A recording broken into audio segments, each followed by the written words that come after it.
Dear students of 7th class, today we are going to see an activity of live English from our chapter 1.6 in a class of their own. आज हम इस chapter की live English की activity देखने वाले हैं. That's why we have to see the question that what is given in the question and what type of activity we have to do here. Okay.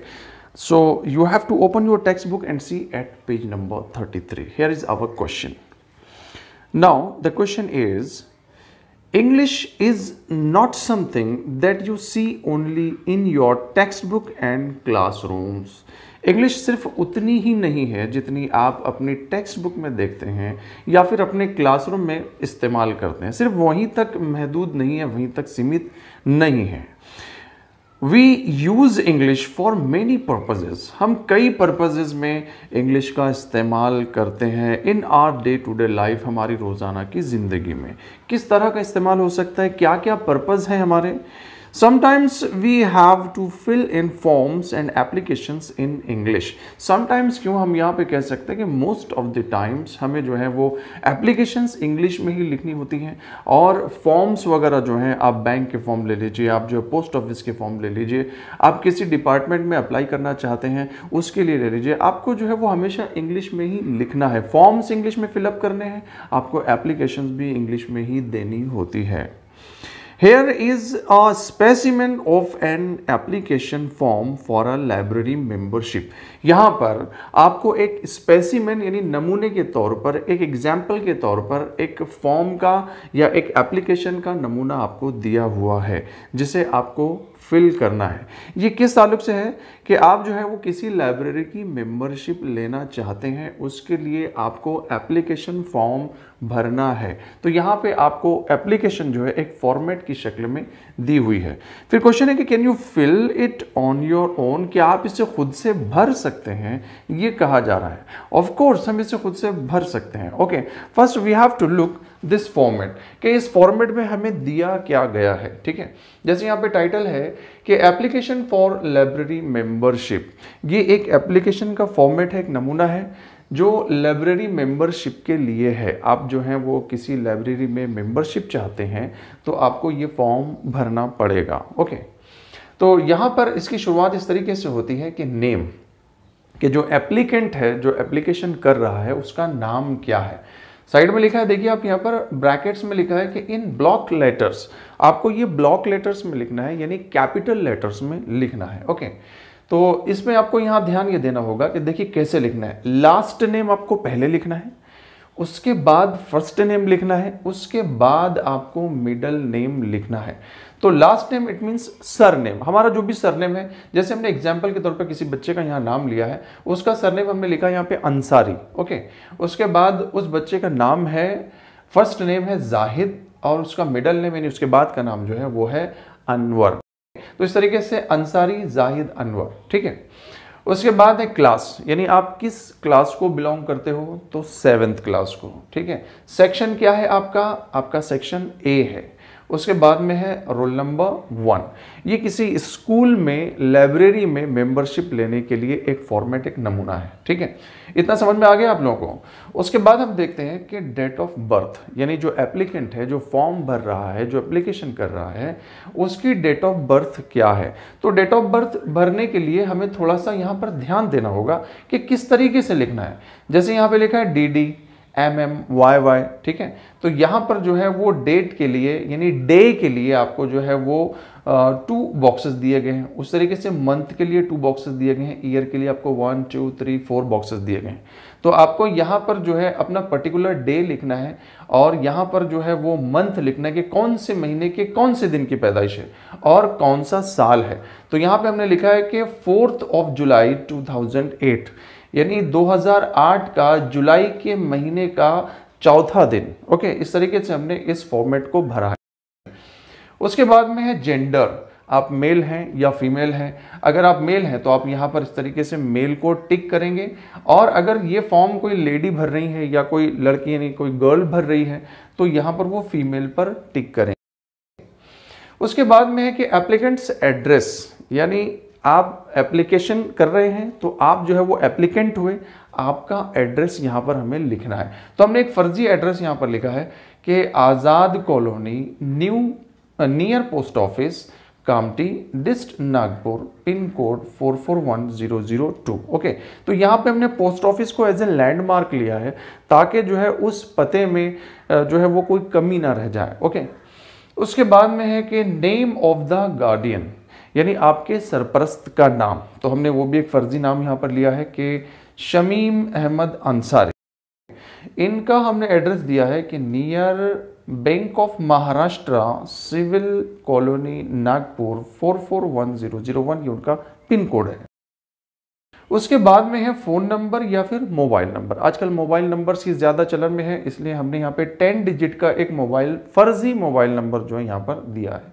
आप जो है अगर इस फॉर्म को फिल करते हैं तो आपको जो है वो अपनी खुद की डिटेल्स उसमें लिखनी पड़ेगी। ओके, तो ये उसके बाद में है कि ईमेल, आपको अपना ईमेल एड्रेस देना है, जो कि हमने यहाँ पर एक फर्जी ईमेल एड्रेस दिया है कि abc123@gmail.com। उस वक्त आपका जो भी ईमेल आईडी होगा तो वो आपको वहाँ पर प्रोवाइड करना है। उसके बाद आप यहाँ पर देखिए कि please read the library rules carefully on the back of the form, यानी इस फॉर्म को फिलअप करने के बाद इसके पीछे खास बातें दी हुई है। वो क्या है? वो है लाइब्रेरी के रूल्स, कि आपको वो लाइब्रेरी के रूल्स जो भी हों वो आपको फॉलो करने हैं। यानी आप जब फॉर्म फिलअप कर रहे हैं, आप उसके बाद में जब आप फॉर्म सबमिट करते हैं तो उस वक्त आपको एग्री करना होता है कि हाँ मैं उन रूल्स को फॉलो करूंगा। ठीक है, तो यहां पर एक स्टेटमेंट दिया हुआ है, देखिए कि I have read the library rules and I will follow them, यानी मैंने लाइब्रेरी के तमाम रूल्स पढ़ लिए हैं और मैं उन्हें स्ट्रिक्टली फॉलो करूंगा। तो यहाँ पर स्टूडेंट सिग्नेचर यानी आपके सिग्नेचर आएंगे, तो हमने जाहिद अनवर साहब की सिग्नेचर यहाँ पे कर दी और यहाँ पर वो पर्टिकुलर डेट है जिस डेट में आप जो है वो फॉर्म वहाँ पर सबमिट करते हो। उसके बाद में है फॉर्म का निचला हिस्सा, आप देख सकते हैं कि मेंबरशिप फीस। ठीक, मेंबरशिप फीस क्या है, यानी उसका क्राइटेरिया क्या है, वो आपको डिटेलिंग यहां पर है कि टिक द करेक्ट ऑप्शन, आपको करेक्ट ऑप्शन पर टिक करना है। आप देख सकते हैं यहां पर कि न्यू मेंबर्स के लिए अलग है और रिन्यूअल्स के लिए अलग है। ठीक है, अगर आप नए मेंबर हो, आप पहली मर्तबा जो है वो लाइब्रेरी में एंटर होना चाहते हो, उसकी मेंबरशिप लेना चाहते हो, तो यहां पर दो ऑप्शंस हैं। हाफ ईयरली का एक ऑप्शन है, यानी आधे साल का यानी 6 महीनों का एक ऑप्शन है। उसके बाद ईयरली यानी पूरे साल का एक ऑप्शन है।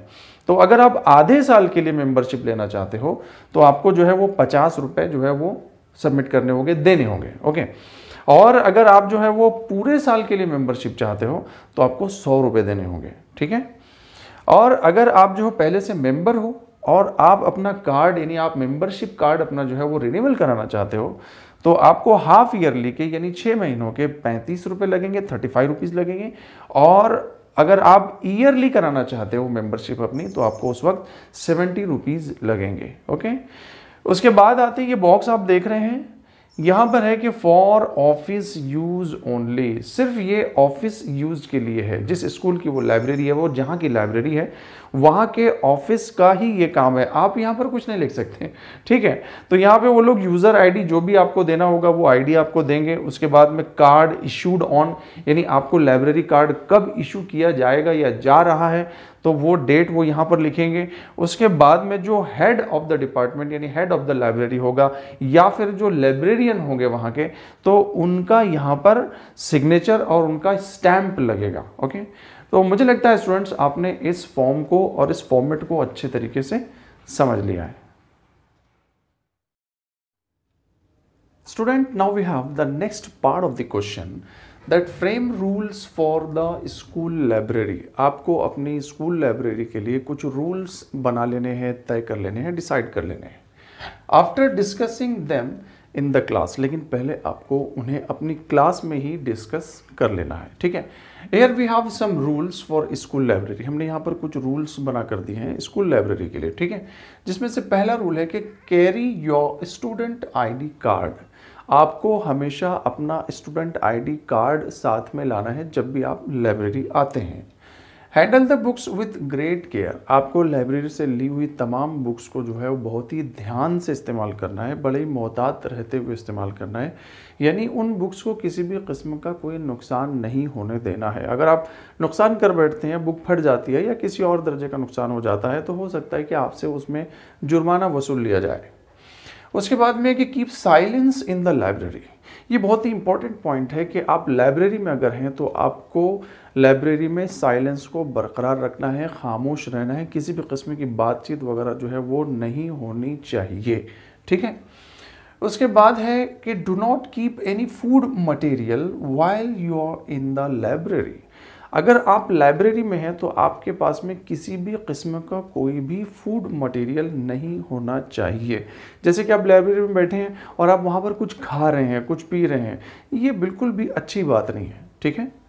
तो आपको लाइब्रेरी में होते वक्त किसी भी किस्म का फूड मटेरियल वहाँ कैरी नहीं करना है। उसके बाद है कि mobile phones are not allowed. Mobile phones allowed नहीं है, यानी आप लाइब्रेरी के अंदर मोबाइल फ़ोन्स नहीं ले जा सकते। उसके बाद है कि रिटर्न बुक्स ऑन टाइम। आप जब भी बुक्स लाइब्रेरी से लेंगे तो आपको उसकी रिटर्निंग डेट भी दी जाएगी कि आज आपने लिया है तो अब आपको इन बुक्स को कब रिटर्न करना है, कौन सी तारीख को वापस देना है, तो उस तारीख को आपको जो है वो बुक्स वापस कर देनी है। उसके बाद में कि renew your library card time to time. आपने जो अपना लाइब्रेरी मेंबरशिप कार्ड बनाया है तो आपको उसे टाइम टू टाइम रिन्यू करना है। अगर आप जो 6 महीनों के लिए लाइब्रेरी कार्ड लेते हैं तो 6 महीनों के बाद रिन्यू करना है, और अगर आपने साल भर के लिए लिया है तो आपको साल भर के बाद उसको टाइम टू टाइम रिन्यू करते ही रहना है, ठीक है। इसके अलावा भी और भी कई रूल्स हो सकते हैं जो हम अपनी लाइब्रेरी के लिए बना सकते हैं। उम्मीद करता हूँ कि आपने इन तमाम चीज़ों को बहुत अच्छे तरीके से समझ लिया है। तो स्टूडेंट्स, जल्दी मिलते हैं हमारे अगले लेसन के साथ।